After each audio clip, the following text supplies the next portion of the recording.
The series, and this week I've entitled Loving the Desperate. Loving the Desperate. You know, we encounter people throughout our life as we go throughout our days, and there are some people who seem to have it all together, and yet there are others who, and maybe they do, but on the others who, they're on the outside, it looks like they're still holding it together, but in reality, hope has pretty much been gone. One of the things as I look at it, maybe this is you and maybe this is me at times. The question that I would say, where in your life have you simply resigned yourself, this is the way it's going to be? So think about that. In your own life, where have you said, this is the way it's going to be? It's not going to get any better. Realistically, probably going to get worse. Where in your life have you said, this is simply the way it's going to be? Have you ever gotten to a place in which you've just kind of given up hope? You know, you tell yourself, okay, we should be able to do this thing. You know, in fact, I should, but I don't want to get my hopes up for fear that if I get my hopes up that it could get better, I'm only going to feel a whole lot worse when they don't. So therefore, I'm not even going to think about it. And so, we simply resign ourselves.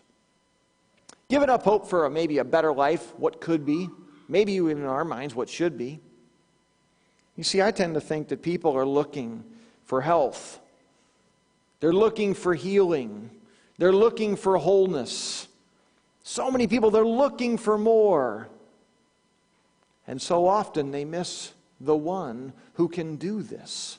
Now granted, as I say this, I'm very aware that as a church, I want to be very, very clear. At Frontline Bible Church, we very much believe that God is in the business of doing healing. And God is doing His own work. God can do anything. If He can create all of this out of literally nothing, do you think God can take care of your problem? Absolutely. But so often, we miss it. What's happened? The light there? It kept changing color. Oh, is it still doing it now? Okay, good. Oh, hey, you shut that off. The rest of them come on.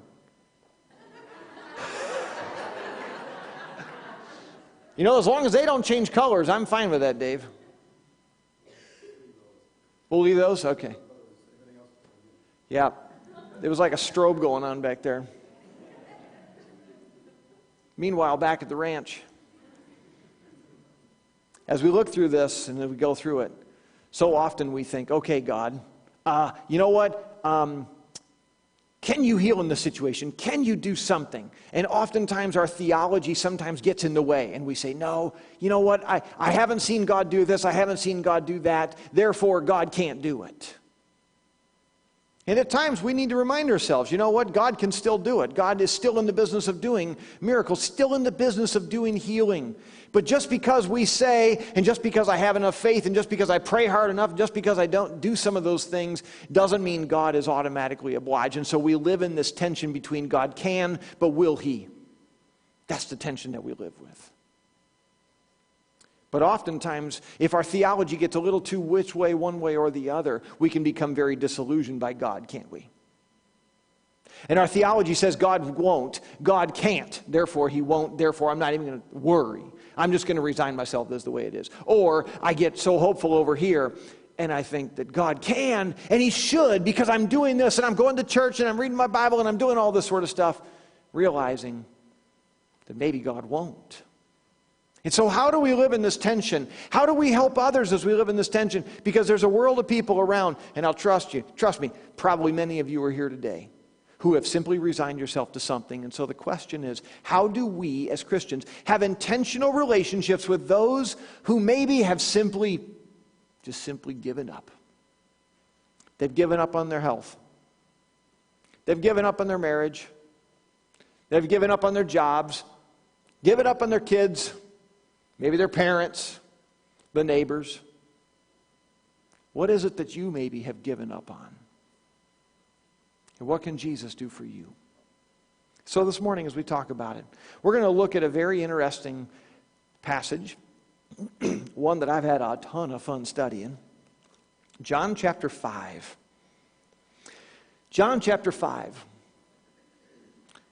Throughout this series, we're looking at how Christ interacts with people, how he goes throughout his days, how he goes throughout his life, and how he interacts with certain ones that he faces. We can learn from it. We can learn how to do relationships intentionally, because I guarantee there are people in your life who are going to be a very similar, maybe a situation as this guy over here. There's a healing that took place at a pool, and the pool's name was Bethesda. As you're getting there, I want you to think about a verse. Philippians chapter 4, verse 13. Maybe for some of you, this is maybe your favorite verse. I'll bet you for a lot of you, you have this verse underlined in your Bible if you do that sort of thing. Philippians 4:13, I can do everything through Christ who gives me strength. I can do everything through him who gives me strength. And we think about that and we claim that as our promise, but oftentimes even those of us who claim that promise still get into situations where we say, yeah, I'm not sure whether I can get through this. And so how do we offer Christ to the desperate? You see, I believe that's what our calling is. Our calling is that we have a responsibility, we have an opportunity to offer Christ to the desperate. But I think the question is, if people are looking for health and they're looking for wholeness and healing, how do we offer Christ to people who are in those situations? And so I think as we go through this, hopefully I'm going to be able to show you guys some real possibilities as far as what we can do to really offer Christ to people. And so with that in mind, we're going to look here at John chapter 5, verse 1. Sometime later, Jesus went up to Jerusalem for a feast of the Jews. Now there is in Jerusalem, near the sheep gate, a pool, which in Aramaic is called Bethesda, and which is surrounded by 5 covered colonnades. Now, this is there's a really cool thing in Jerusalem. We happened to be there a couple years ago, my wife and I did, and we saw this. It's like this scale model of the city about what it probably would have looked like around AD 70. And so this is a picture of a very specific area, and this is the north side of the temple. So the temple is like a big rectangle, the Temple Mount. Herod would have greatly expanded the temple, and so this was a big deal. So the city of Jerusalem, you can see the walls that went around the whole city, but then, so within the walls, there was the temple. So on the north side of the temple, there was these 2 areas, these 2 big pools, known as the Pool of Bethesda. And now they said it was near the sheep gate, so the sheep gate would have been right over just off the picture here. So what the shepherds would have done, they would have brought their thousands of sheep so that the pilgrims could come and buy the sheep, and they would do all the sacrifices. It's what they would do. Well, they would bring them in from the north, and they would come down and they would water them, probably not in the Pool of Bethesda, but probably right near there. And so you have this area, it was called, like I said, the Pool of Bethesda. Bethesda, Bet, house, and then the second word, which I forget exactly, but it meant mercy. So Bethesda meant it was the house of mercy. It was the Pool of Bethesda. And so these people would come and they would hang out there, but who would hang out there? Well, here's who it was. Here a great number of disabled people used to lie. The blind, the lame, the paralyzed. One who was there had been an invalid for 38 years. So you picture it. Here in the city, there is a place where if you're blind and you're lame or you're paralyzed, this is where you go to the house of mercy. Can you imagine what this place would have been like? As they've reconstructed a lot of things, they've realized that this pool was actually probably relatively deep. It wasn't like a fountain in the middle of a city, where you can walk out there in the middle of it, not that you're supposed to, but you can walk out there and it's probably up to your knees. This place was probably over your head deep, this place. And so huddled, there's the word, around the outside, I don't even know how to go back on this, there it is. You can picture this, it's kind of a, oops, nope. No, go back. No.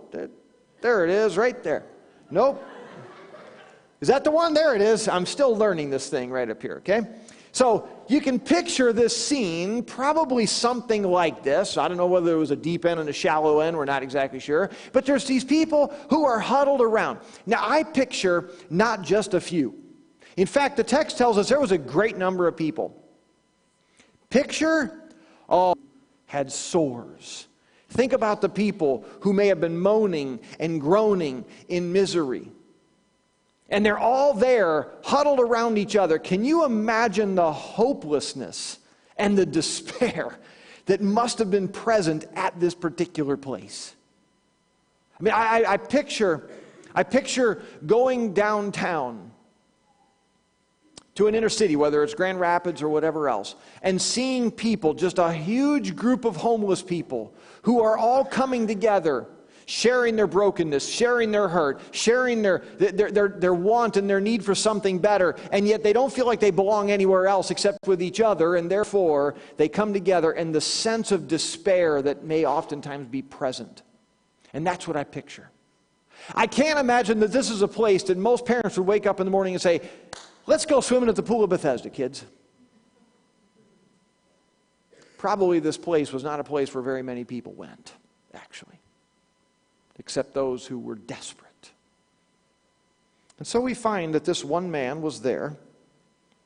We're not exactly sure how long he had been there. All we know is that he had been an invalid for 38 years. Now, I want you to hear something. There is a word here to describe what this guy is, okay? He is an invalid, but the word there simply means without strength, asthenia, which I found out actually is a medical condition today. Maybe some of you today are suffering from asthenia. How many of you have ever heard of the word asthenia before? For any medical people who are here, asthenia is an actual medical condition which means missing strength. What it means is an abnormal, I've got it right here. It is an abnormal physical weakness or lack of energy. How many of you have a lack of energy or physical weakness today? Maybe today you're struggling from asthenia. And so I Google and I'm like, hey, what's the causes of asthenia? And I'm thinking, do I have it? Some days I feel rather weak, do I have it? And they said, asthenia is caused by a cold, a flu, medical conditions. Fill in the blank, there could be anything that is causing asthenia, which is to be without strength. And this man, all we are told is that he had asthenia. He was an invalid. He was without strength. Now, the text tells us back here a great number of asthenia people, verse 3, used to lie. And so then it kind of defines. There were the blind who had asthenia. They had physical weakness of sight. There were the lame. The lame were the ones who maybe had something broken. They couldn't drug a foot around or whatever. Maybe the paralyzed. We're never told what this guy's asthenia was from. All we're told is he had no strength. And I think the text is leaving it very vague on purpose. Because if we would have known that this guy was simply this or simply that, maybe we would say, I can't identify with that. But I will tell you, for a lot of us, we can identify what it means to be without strength. And so as we go through this, we have to realize there was something going on at the Pool of Bethesda. You see, archaeologists have been digging around this area called the Pool of Bethesda. There were some pictures that I saw, but they weren't even really that good. It was hard to envision anything that looked remotely like that, so I just skipped over it. But in the process of discovering some of these things, one of the things that they have found at the Pool of Bethesda was images of snakes. Now, why in the world would there be images of snakes at the Pool of Bethesda? I mean, here you go. The pool is right outside the temple. It's right inside the city of Jerusalem. Why would there be idolatrous type images that are set up at the Pool of Bethesda? Well, interestingly enough, they found out that there was something else that was going on at the Pool of Bethesda. You see, the Pool of Bethesda was actually a place of worship as well, not just for God, But there was actually worship going on at the Pool of Bethesda to a god by the name of Asclepius. A god by the name of Asclepius. How many of you have ever heard of Asclepius before? Asclepius had a rod. And the rod was used by Asclepius, by the god, for healing. Asclepius was the Greek god of healing. Well, it's really interesting. He was the Greek god of medicine and health in the ancient Greek religion.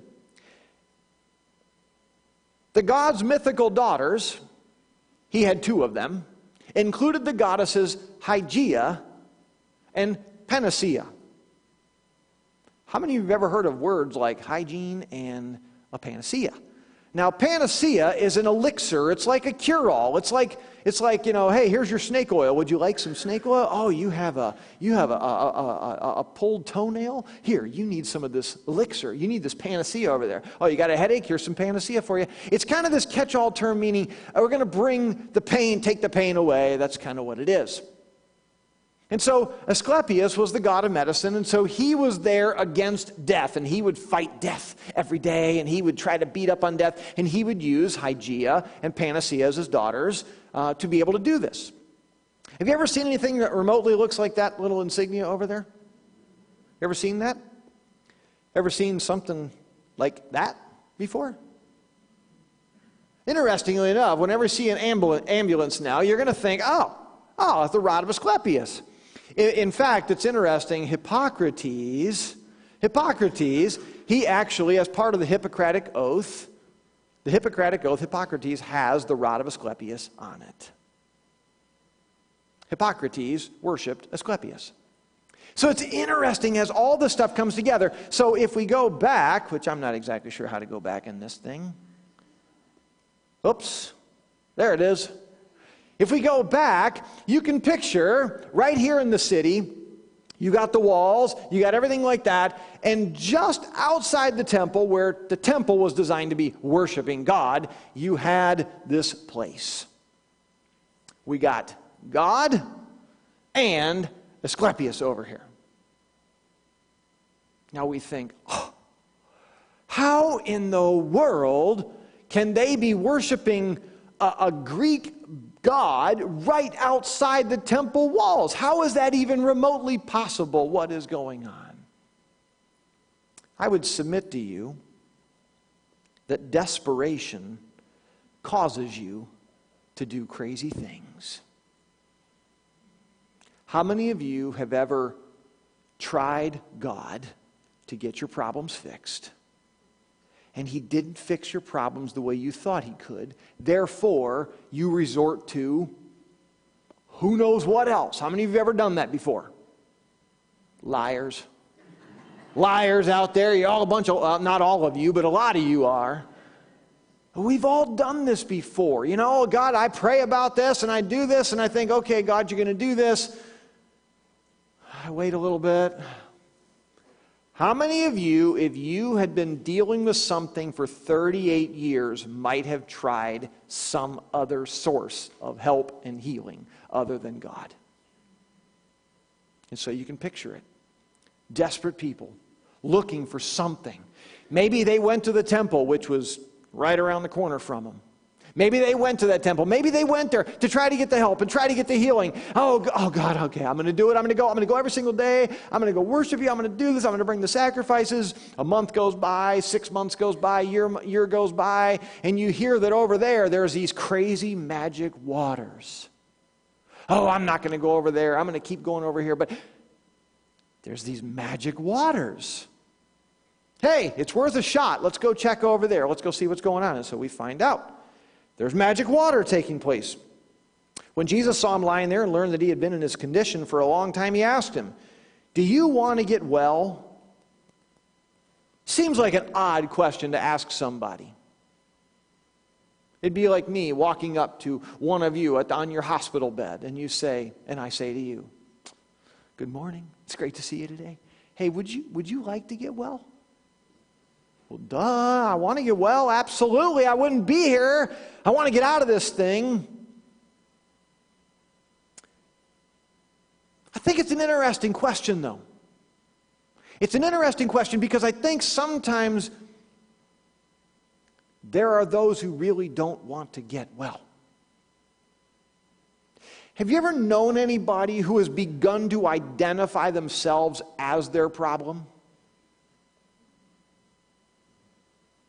In fact, their identity becomes wrapped up in the problem that they have. They introduce themselves. Hi, I'm John. I'm an alcoholic. Well, well, it's not true, by the way, okay? It's not true. I'm just putting that out there. But maybe there are those who do this. I think it's interesting, even some of the things they talk about today, which is good, but they will say, hey, I'm John and I'm a cancer survivor. Interestingly enough, there can be this identity that becomes formed around the problem that may be there or may have been there. We would put the term victim oftentimes to a situation like this. How many of you have known a victim in your life? For some, like I said, their identity is wrapped up in this. They wouldn't know what their situation could be like were it not for the problem that is there. But think about it. If you were the one who faced some of these things day in and day out, would you have given up hope? For some, maybe it's a health issue. For some, maybe it's a relationship issue. For some, maybe it's a habit issue. Habit's kicking your butt. We don't know exactly what the situation is, but it's easy to see how you could get to a place in which you say, I just don't know how we can do this. And so oftentimes we turn to other things. And so what does this guy turn to? Well, he turns to the pool.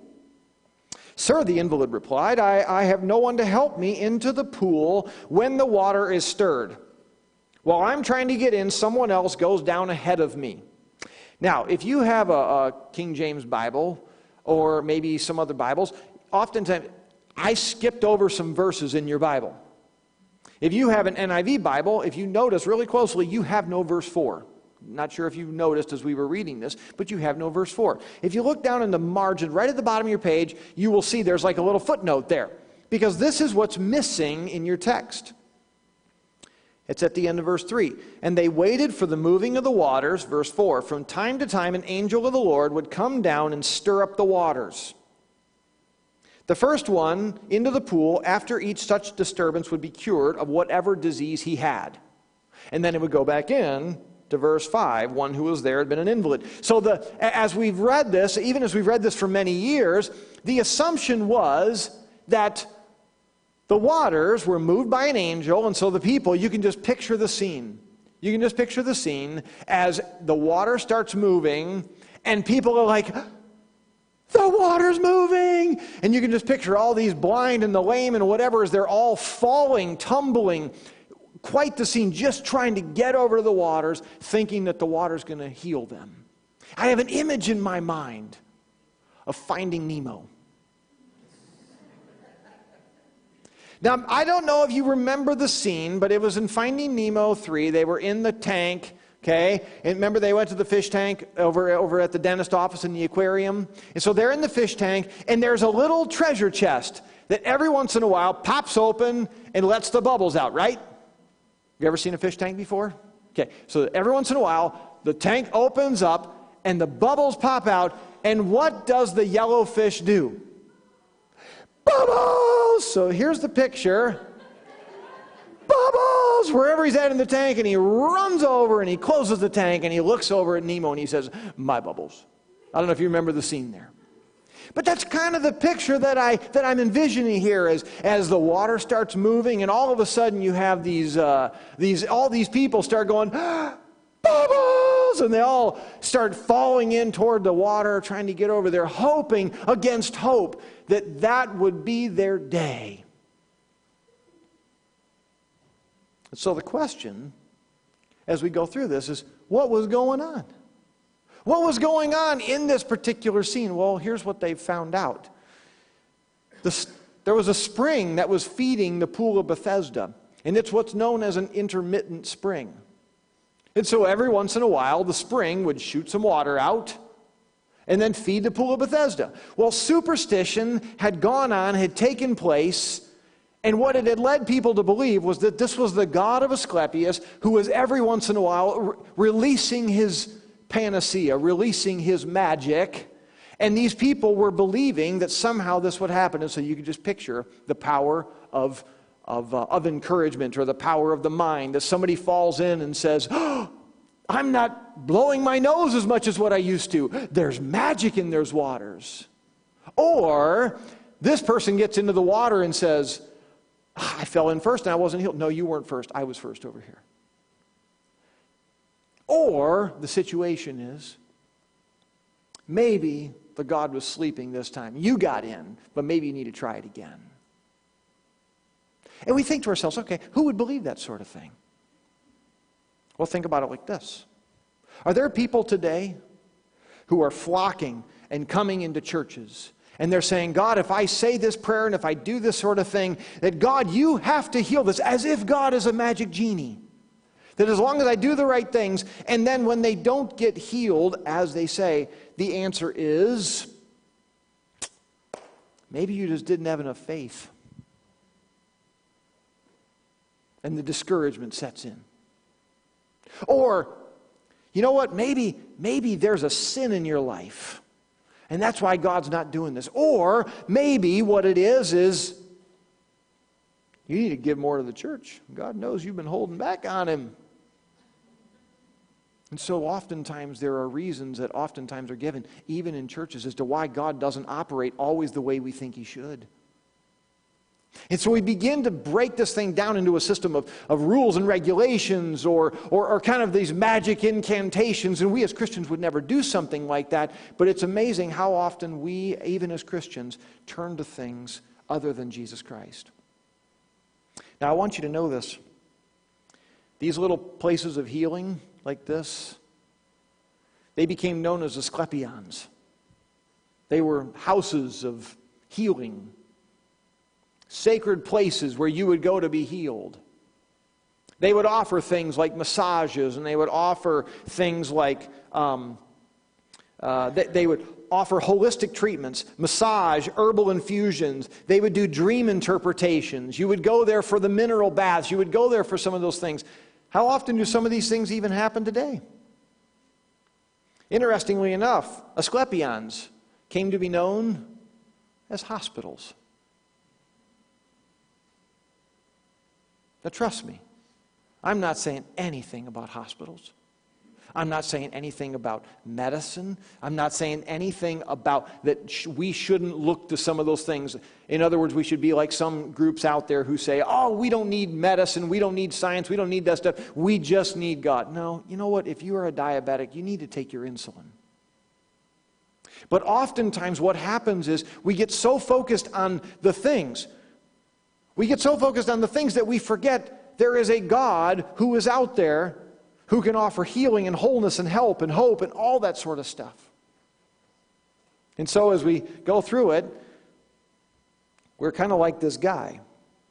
He says, "You know what, if I could only get into the water, if I could only get there, but my problem is I don't have anybody to help me." And so we look around and we look at the person who's maybe struggling there, we look and we say, "Man, I need to help them. You know what I could do? I could help him get into the water." You see, here's Jesus standing there in front of the guy, and he says, "Do you want to get well?" And the man realizes, he doesn't even realize this is Jesus talking to him, the God of the universe who created everything. He doesn't realize this. His focus is not on, "Hey, Jesus, you could help me. Yeah, I'd love to get well. What can you do?" Jesus says, "Do you want to get well?" And his response is, "Yeah, it's that water. I just can't get in." You ever met somebody who had issues and they had struggles, and their thinking is, "If only I had a bigger paycheck. If only I had better health. If only I had a better spouse. If only I had this." And we think to ourselves, "Man, how could I get him a better paycheck? How could I get him a better spouse? How could I get..." We think to ourselves, "Man, I don't even know what I'd have to offer the guy. I don't know if I can do this." And so therefore we tend to resist going near people who are desperate. And so we go on. Then Jesus said to him, "Get up, pick up your mat and walk." At once the man was cured. He picked up his mat and he walked. Here's the thing, interestingly enough, one of the few times in the Bible in which we don't read anything about this man who had faith. So often the question is, oh, you'd be healed as long as you had faith. This is an example. This guy didn't even know who Jesus was. In fact, we're going to see here in just a second. The day on which this took place was a Sabbath, and so the Jews said to the man who had been healed, "It is the Sabbath. The law forbids you to carry your mat." But he replied, "The man who made me well said to me, 'Pick up your mat and walk.'" The guy's like, he told me to pick it up and walk. I picked it up and I simply walked. And they said, "Well, who was it? Who is this fellow who told you to pick it up and walk?" The man who was healed had no idea who it was, for Jesus had slipped away into the crowd that was there. And so you have Jesus who simply walks into this man's life. He says, "Do you want to get well?" And the man's like, "Sorry, I'd love it if I can't get into the water. The water is there, I'm here, I can't get in, everybody gets in before me. There's just no hope." And Jesus looks at him, he says, "Take up your mat and walk." The man's like, and away he goes. No idea who he was. In fact, as we saw, Jesus simply slipped away. No fanfare, no trumpets going off. Just, he simply slipped away and this man was healed. Later, Jesus found him at the temple and said to him, "See, you are well again. Stop sinning or something worse may happen to you." It seems like a very random thing to say. You know, you're out there, you're just enjoying your freedom. Who knows, maybe he's dancing, maybe he's doing whatever. He's enjoying having strength. And Jesus walks up and he says, "Hey, buddy, I'm Jesus, by the way. I'm the one that healed you." And he says, "You're well. Stop sinning or else something worse may happen." We don't know anything else as to what's going on there. We don't know what was going on in this man's life. Was this something from before? Was this something that he was currently doing? We don't know. Was he getting on him because here he had just been worshiping at the pool of Asclepius, hoping to find God there, when in reality God was over here? We don't exactly know. In fact, I don't want to make a case out of this, other than God looked into his heart and said, "There's something there, and if you're not careful, it could be worse." And all of a sudden, it's over. This is the last we read about this guy. We don't even know what happened after that. Other than this whole ordeal took place, and this man walked away, a changed man, didn't even know who Jesus was. All of a sudden, this man had hope. Here's the thing. If we're going to offer Christ to the desperate, I want to give you a couple lessons to think of as we go through this. The first thing I want you to see is this. I want you to see hope as a person. I want you to see hope as a person. This man, when he looked for hope, what did he look? Where was he looking to for hope? He was looking to that water, right? He thought as long as he could get into the water, his hope would be realized. And so often when we look at situations, oftentimes we look at situations as, if only I could have blank. When in reality, when Jesus says, "Do you want to get well?" he was saying, "Look to me. Look to me."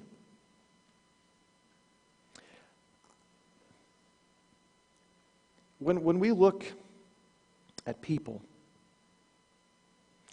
oftentimes we think to ourselves, "Oh man, that person, they really need more than God." They don't have money, they don't have a home, they don't have some of those things. And we are well within our responsibility to help people in their point of need. In fact, God tells us in the book of James, if somebody walks into your midst and they don't have clothes, they don't have food, and yet all we do is we say, "Hey, God loves you, be warm and well fed," and off they go. I said, what kind of religion is that? And I think it's true for us. We have a responsibility to help people in their point of need. But we can be just as guilty maybe as this guy when we think to ourselves, and we look around at the problems that are there, and we think to ourselves, if only I had a magic wand of Asclepius, I would wave my magic wand and I'd heal that guy right out of his wheelchair. Joey, if only I could do it, man, I would do it in a second. But at the end of the day, even if Joey got out of that wheelchair, would he still have hope? Oh, it'd be better. I'd love nothing more. I'd love nothing more than to be able to go and wave the magic wand of Asclepius over whoever and offer healing and offer hope to people in something. But at the end of the day, hope is a person.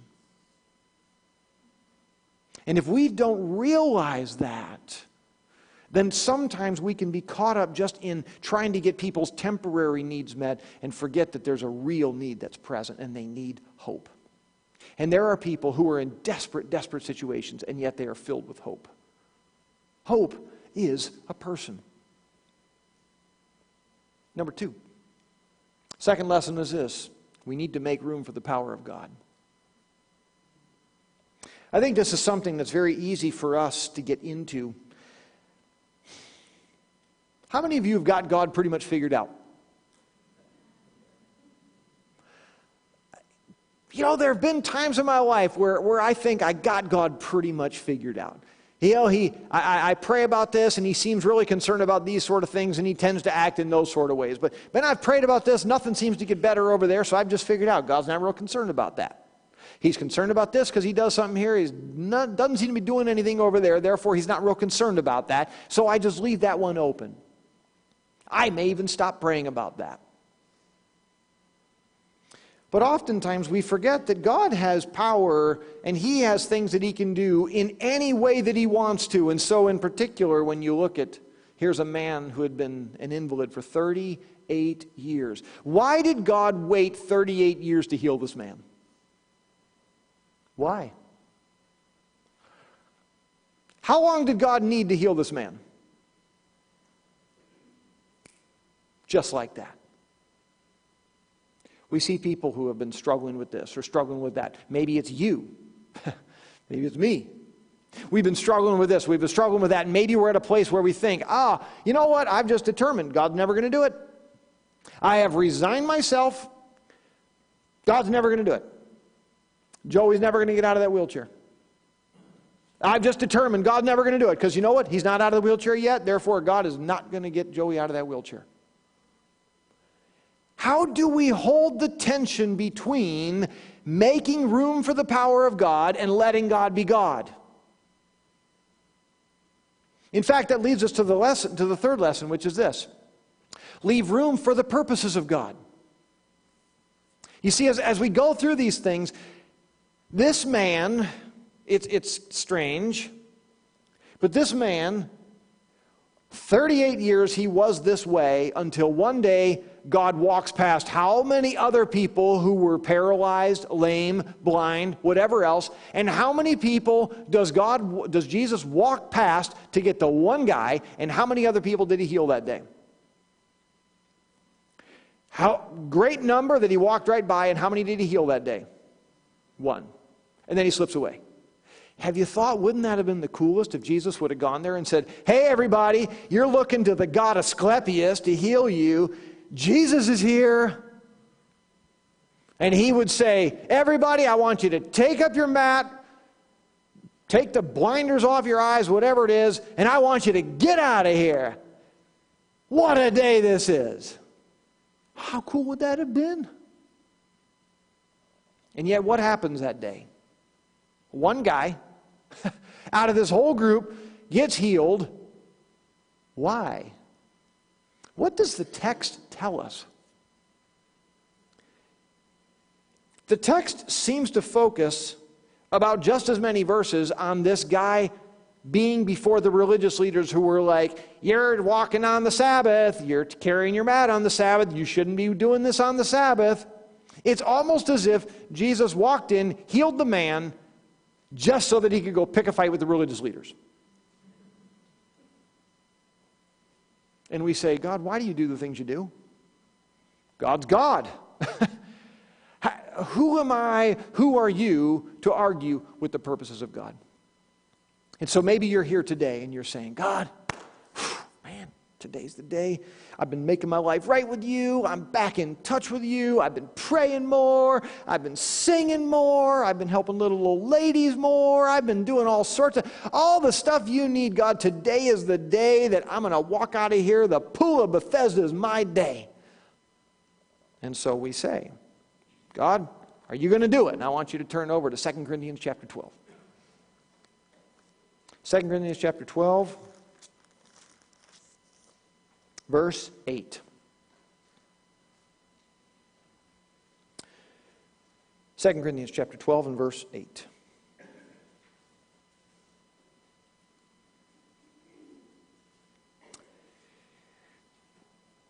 Three times I pleaded with the Lord to take it away from me.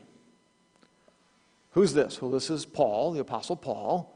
We're not exactly sure what his thorn in the flesh is. Most commentators believe that it was probably blindness of some kind, hard to see, based on a couple different things, but we're really never told. All we know is he had a thorn in the flesh. And so Paul says, 3 times I pleaded. I didn't just say, God, would you take this away? You can just picture it. God, please, please, please, please, I'll be such a better servant of you. I can go more places. I can do more things. Just think how many more people would love you if I was not struggling with my eyesight or whatever else he was struggling with. 3 times I pleaded. But he said to me, my grace is sufficient for you, for my power is made perfect in weakness. Therefore, Paul says, I will boast all the more gladly about my weaknesses, so that Christ's power may rest on me. That is why, for Christ's sake, I delight in weaknesses, in insults, in hardships, in persecutions, in difficulties. For when I am weak, then I am strong. There's a picture in the Bible, and it's talked about a clay pot. And what would happen is in a clay pot, there would be cracks that would happen. Well, once a crack would happen in a clay pot, well, it wasn't really useful for much. Okay? So these shyster pot salesmen would come along and they would take wax and they would put wax around the outside. They'd fill in all those little gaps to make it look like it wasn't cracked anymore. They'd paint it and make it look super sweet on the outside until you put water in. So you take the thing home. Does it hold water? Oh, you betcha it holds water. So you get home and you pour the water in. What happens? The water starts gushing out of all the cracks. And the picture is, well, that's a ruined pot. But it's interesting that Paul says, we who are ministers of the new covenant are like cracked pots in which Jesus is inside of us. And you know how the light of Jesus gets out? You see, if our pot is completely whole and completely solid, the light only goes out the top. But think about it, if your pot's cracked quite a bit, think how much light's getting out the side. In fact, it's really in our weaknesses that God's strength and God's power and God's healing and His wholeness shine the best. And so this morning, I don't know where you're at. I don't know. Maybe you're looking for hope. Maybe you know somebody is looking for hope. I don't know. But hope is a person. Also, you're here and you're like, God, man, I've depended on you, and now I'm resorting to everything else that's out there. Because you know what? I've just given up on you of doing anything like this. And God says, hey, don't ever think that I can't. Don't ever think that I can't. Just because I haven't doesn't mean I won't. Just because I haven't doesn't mean I can't. But you need to leave room for the purposes of God. God, what are you doing? And so when we go to somebody who's maybe struggling with hope, struggling with desperation, do we go to them thinking, oh man, I don't even know what to say to them. And so therefore we just avoid the pool of Bethesda because that's where the people who are struggling are hanging out. We avoid them. Or do we go to there realizing that, you know what, I can't change their life. If I could be like Jesus, I would do it in a second. I realize I can't change their life, but you know what I have? I have a relationship with Jesus Christ, the creator of the universe. That's who I have a relationship with. And therefore, I can offer Christ to the hurting and the hopeless. Not in a trite sort of way. Oh, man, my leg's busted. You need Jesus right there. Not in a trite sort of way. but in a real hope-giving sort of way, which says even though you have a broken leg, you still may not have hope. Even though your leg is healed, you may not have hope. And therefore, we realize that we can offer Christ to the desperate. We have to. This world's needing hope in a bad way. And so I'll ask you, to whom are you looking for help? If you're that guy looking for hope, to whom are you looking for help? Are you looking to the water, or are you looking to Christ? Where are you going for help? In what have you placed your hope today? There are people who need it, and I hope that that's what you are looking for around you to say, how can I bring Jesus? And so here is your homework. The question is this: who do you know that has resigned themselves to their fate? They've come to a place in which they just say, you know what? It's just this way. It's the way it's going to be, and I don't even know what to do about it. Therefore, I just give up. You see, when Jesus walked up to this man on that day, I don't think he was looking for anything. I don't think this man was probably over there crying in the corner, oh, I wish I could just be healed. I think this man had totally resigned himself to, this is just the way it's going to be. And Jesus simply met him. And he says, do you want to get well? Let me tell you how you can. And so I don't know who you come in contact with. Maybe it's that coworker who just seems stone cold. And you're like, God, I struggle sitting next to that coworker. God says, maybe you want to introduce me to them. Maybe it's a parent. Maybe it's a boss. Maybe it's a student, a fellow student. I don't know what it is. But who do you know who has resigned themselves to their fate? And what could happen? What could happen if you simply offered them Christ?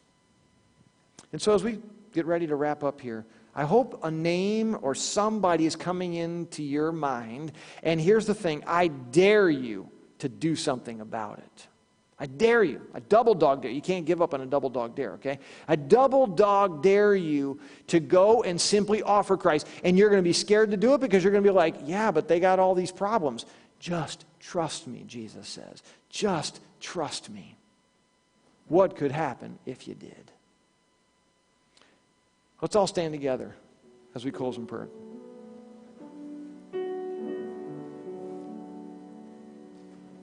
Dear God, I thank you for how you love us. I thank you for the truth that is in your word. You do heal. You can heal. I thank you for that. Sometimes, though, healing comes not in the form of a physical change, but it comes in the form of a life in which hope is given and realized. And God, that's exciting to me. I'm excited to think about how you can change a life, even in the midst of not changing their situation. So God, as we encounter people, whether it's a homeless man or whether it's a rich man, man or woman, young person, old person, I pray that as we look around that we would be intentional with the relationships that you bring in our path. Because there's a people who desperately need hope, and we have hope as Christians. May we have the courage, the boldness to tell others about it. May we love the desperate, because you love the desperate. And so God, as we wrap up here today, speak to us, convict us. If there's that name, may your Spirit be working on us, that we would have the courage to say, do you want to get well? Let me tell you about my Jesus. So thank you for this day. We love you. Thanks for all you do. In Jesus' name we pray. And all those in agreement said, amen.